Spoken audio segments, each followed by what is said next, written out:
Olá! Na nossa análise de hoje, a gente vai fundo em uma ideia que pode de verdade virar de cabeça para baixo a forma como a gente enxerga o sucesso, o fracasso e até o nosso próprio potencial.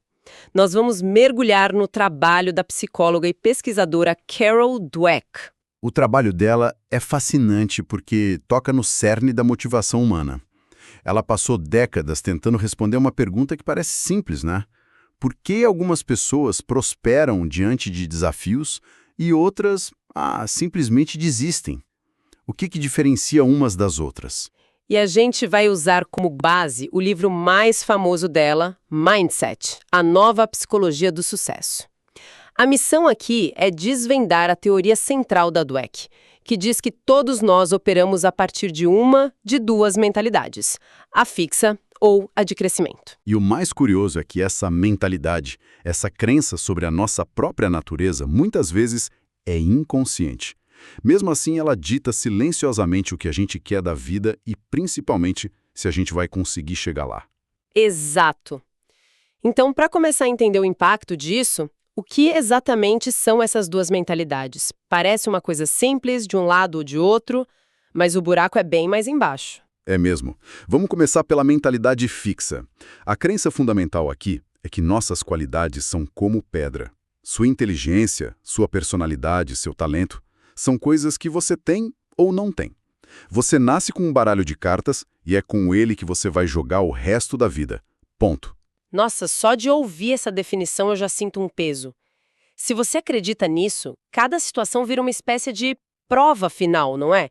Cada reunião no trabalho, cada conversa difícil, cada projeto novo. Vira um teste. É um teste para provar que você tem as cartas certas. Exatamente essa palavra, pressão. A Dweck descreve o monólogo interno de quem tem essa mentalidade. A pessoa está constantemente se perguntando: vou ter sucesso ou vou fracassar? Vou parecer inteligente ou burra? Vão me aceitar ou me rejeitar?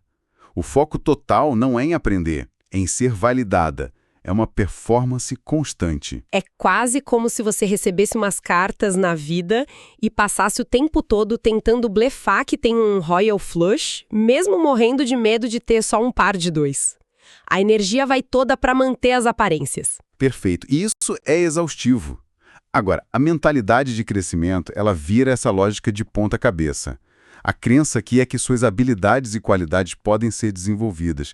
O esforço, as boas estratégias e a ajuda dos outros podem te levar a lugares novos. Então as cartas que você recebe são só o ponto de partida, não o destino. Exatamente.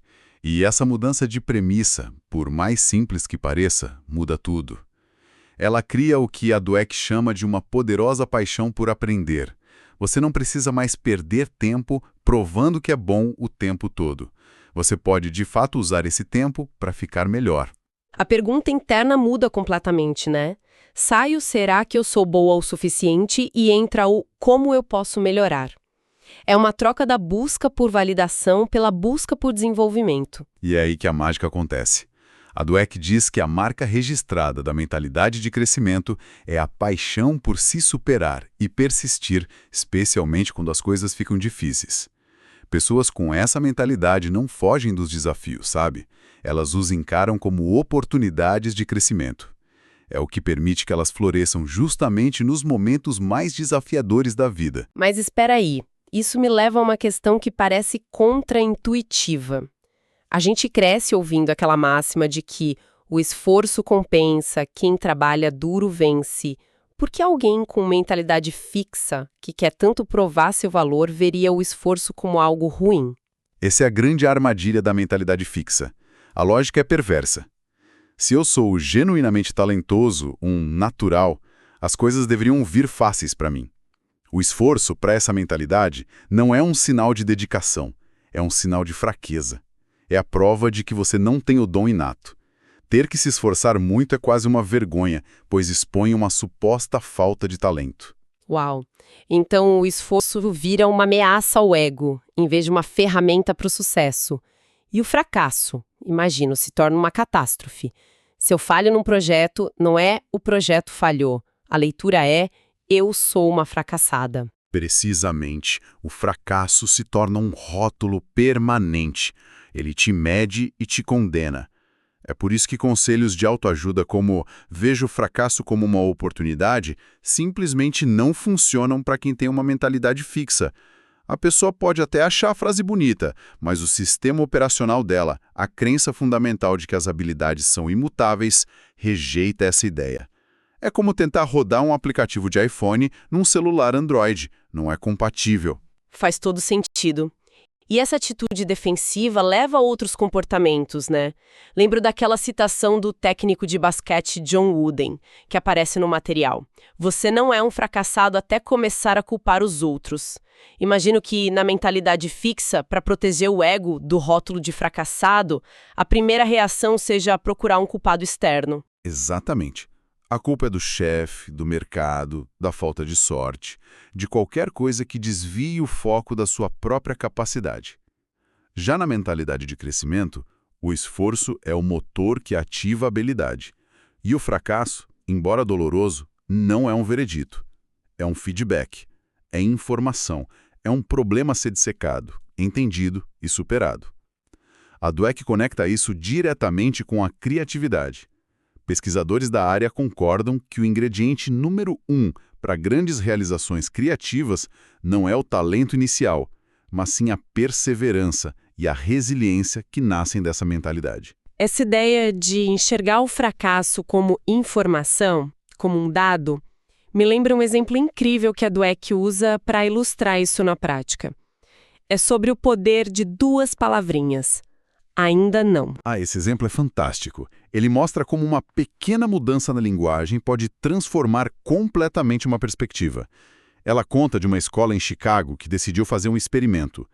Em vez de dar uma nota de reprovação, um F de fail, para os alunos que não atingiam a nota mínima, eles davam a nota not yet, ou seja, ainda não. É genial, porque reprovada soa como um ponto final, é um carimbo na sua testa. Mas ainda não é uma vírgula. Implica que você está num processo, numa curva de aprendizado, diz que a história continua. A Dweck chama isso de uma forma de escapar da tirania do agora, essa ideia de que o seu resultado atual define quem você é para sempre. É uma reformulação profunda. Ainda não dá ao aluno um caminho para o futuro. E isso fica ainda mais claro num estudo que ela fez com crianças de 10 anos. Deram a elas uma série de problemas, alguns bem difíceis, de propósito. Um grupo de crianças, as de mentalidade fixa, reagiu como se fosse uma catástrofe. Para elas, a dificuldade era a prova de que não eram inteligentes. A outra turma, de mentalidade de crescimento, reagiu de forma completamente diferente. Eles diziam coisas como: "Eu adoro um desafio", ou, "sabe, eu já esperava que isso fosse informativo". A reação já é bem diferente. Mas e o que elas fizeram depois da dificuldade? Porque a reação inicial é uma coisa, a ação concreta é outra, que define o resultado. Aí é que a diferença se torna gritante. Depois do fracasso inicial, as crianças de mentalidade fixa disseram que da próxima vez provavelmente tentariam colar. E para se sentirem melhor, elas procuraram saber quem tinha se saído pior do que elas. Elas fugiram da dificuldade e tentaram consertar a autoestima ferida. Uma estratégia de autopreservação do ego, mas que anula completamente qualquer chance de aprendizado. Exato. Enquanto isso, as crianças com mentalidade de crescimento se aprofundaram nos problemas. Elas tentaram estratégias diferentes, elas se engajaram para entender os erros. Elas estavam focadas em aprender, não em proteger uma imagem. E a neurociência vem para confirmar isso de uma forma, assim, visualmente poderosa. Sim, a parte dos exames cerebrais é alucinante. Eles monitoraram a atividade cerebral de pessoas com as duas mentalidades enquanto elas cometiam erros. No cérebro de mentalidade fixa, quando um erro acontece, há um pico de atividade muito baixo. Basicamente, o cérebro se desliga. Ele não quer lidar com o erro, ele foge. Já o cérebro com mentalidade de crescimento, esse fica, nas palavras da Dweck, em chamas com o ainda não. Ele mostra uma atividade intensa. Ele se envolve profundamente com o erro, o processa, aprende com ele e planeja como corrigi-lo. O cérebro está literalmente mais vivo e engajado no processo de aprendizado quando acredita que pode melhorar. Em chamas com o ainda não. Que imagem! Isso prova que não é só uma questão de atitude positiva, é uma resposta neurológica real. Ok, isso tudo é muito convincente, mas a pergunta que fica é: se alguém ouvindo a gente agora se identifica com vários traços da mentalidade fixa, essa pessoa está condenada? Ou tem como virar essa chave? Felizmente não é uma sentença. A pesquisa da Dweck mostra de forma muito clara que as mentalidades podem ser mudadas. E uma das ferramentas mais poderosas para isso, e também uma das mais surpreendentes, está na forma como a gente dá feedback, especialmente na forma como elogiamos. E aqui tem uma das maiores reviravoltas do trabalho dela, né? A ideia de que elogiar a inteligência de uma criança pode ser prejudicial. Isso vai contra tudo que muitos de nós aprendemos. Exatamente. A gente acha que dizer "você é tão inteligente" para uma criança é um grande incentivo, mas o que a pesquisa mostra é que esse tipo de elogio, focado no talento ou na característica inata, na verdade constrói e reforça uma mentalidade fixa. A criança aprende que o sucesso é resultado de uma qualidade que ela tem. O que acontece então quando ela encontra um desafio que não consegue resolver de primeira? A conclusão lógica para ela vai ser: acho que não sou tão inteligente afinal. O elogio que era para construir a confiança, na verdade, cria uma identidade frágil que pode ser quebrada pelo primeiro obstáculo real. Perfeito. Cria uma aversão ao risco. Para que eu vou tentar algo difícil e arriscar parecer burro? Melhor ficar na minha zona de conforto, onde eu posso continuar parecendo inteligente. A recomendação da Dweck é mudar o foco do elogio. Em vez de elogiar a pessoa, elogie o processo. Então, em vez de "parabéns, você tirou 10, você é uma gênia", seria algo como "uau, eu vi o esforço que você colocou nisso. As diferentes estratégias que você tentou até encontrar a certa foram impressionantes. Foi incrível como você não desistiu quando ficou difícil." Exatamente. Elogie o esforço, a estratégia, o foco, a perseverança, a melhora. É esse tipo de elogio que constrói resiliência e uma mentalidade de crescimento. E isso não vale só para crianças. Vale por feedback que damos no trabalho e, talvez o mais importante, para o nosso diálogo interno. Ah, então é sobre aplicar esse elogio do processo a nós mesmas. Sem dúvida. É a diferença entre, depois de uma apresentação ruim, pensar "eu sou péssimo com apresentações" e pensar "minha estratégia para essa apresentação não funcionou bem. Eu ainda não dominei a arte de conectar com o público nos primeiros minutos. O que posso aprender com isso para a próxima vez?" É tratar a si mesmo com a lógica do ainda não. Isso muda tudo. Não é mais uma identidade fixa de sou ruim nisso, mas um estado temporário de ainda não sou boa nisso. E eles testaram isso, certo? A ideia de que ensinar sobre o cérebro pode mudar a mentalidade? Sim, e os resultados foram notáveis. Fizeram um estudo com alunos que estavam passando por uma transição difícil na escola, e as notas deles estavam caindo. Dividiram os alunos em 2 grupos.